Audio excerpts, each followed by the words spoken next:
तो मैं मार देता हूँ इसे, बस एक पल में इसकी गर्दन नहीं। जय श्री राम। हिंदू धार्मिक ग्रंथों में हनुमान जी को सबसे शक्तिशाली माना गया है। धार्मिक मान्यता यह है कि हनुमान के बिना ना तो राम है और ना ही रामायण। रामायण के युद्ध में हनुमान जी ही एकमात्र योद्धा थे जिन्हें कोई भी किसी प्रकार की क्षति नहीं पहुंचा सकता था।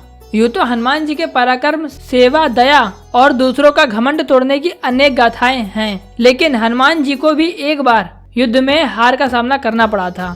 सुनने में थोड़ा अजीब लगता है, लेकिन पुराणों के अनुसार ये सही माना गया है। कहते हैं कि युद्ध में हनुमान जी को हराने वाला कोई और नहीं बल्कि उनका भक्त ही था।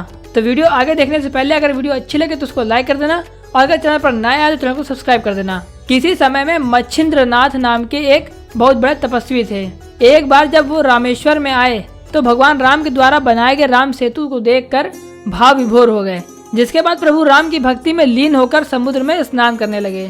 तभी वहाँ वानर वेश में उपस्थित हनुमान जी की नजर उस पर पड़ी। वे जानते थे कि मच्छिंद्रनाथ बहुत बड़े तपस्वी हैं, फिर भी उन्होंने उनकी परीक्षा लेनी चाहिए। इसीलिए हनुमान जी ने अपनी लीला आरंभ कर दी, जिससे वहाँ चारों ओर वर्षा होने लगी। ऐसे में वानर रूपी हनुमान बारिश से बचने के लिए एक पहाड़ पर वार कर गुफा बनाने का झूठा नाटक करने लगे। इसके पीछे उनका उद्देश्य था कि मच्छिंद्रनाथ का ध्यान टूटे और उनके ऊपर नजर पड़े। कुछ ही समय के बाद उनकी नजर उस वानर पर पड़ी और उन्होंने कहा कि हे वानर, तुम ऐसी मूर्खता क्यों कर रहे हो?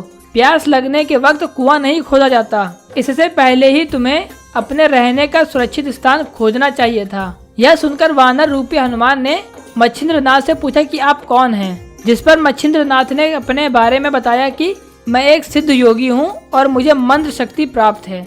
इसे सुनकर वानर रूपी हनुमान ने कहा कि वैसे तो श्री राम और महाबली हनुमान से श्रेष्ठ योद्धा संसार में कोई नहीं है, लेकिन कुछ समय उनकी सेवा करने के कारण उन्होंने प्रसन्न होकर अपनी शक्ति का कुछ हिस्सा मुझे भी दिया है। यदि आपके पास इतनी शक्ति है और आप पहुँचे हुए सिद्ध योगी हैं तो युद्ध में मुझे हरा कर दिखाएं। इतना सुनते ही मच्छिंद्रनाथ ने उस वानर की चुनौती स्वीकार कर ली, जिसमें वानर रूपी हनुमान जी ने मच्छिंद्रनाथ पर एक एक करके 7 बड़े पर्वत फेंके।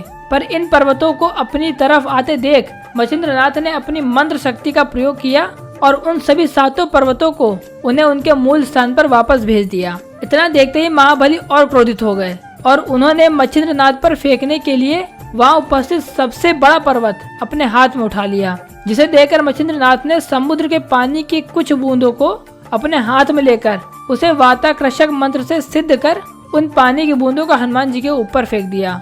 और दोस्तों, इन पानी की बूंदों का स्पर्श होते ही हनुमान का शरीर स्थिर हो गया और हलचल करने में भी असमर्थ हो गया। साथ ही उस मंत्र की शक्ति से कुछ क्षणों के लिए हनुमान जी की शक्ति भी छिन गई और ऐसे में उस पर्वत का भार न उठा पाने के कारण तड़पने लगे।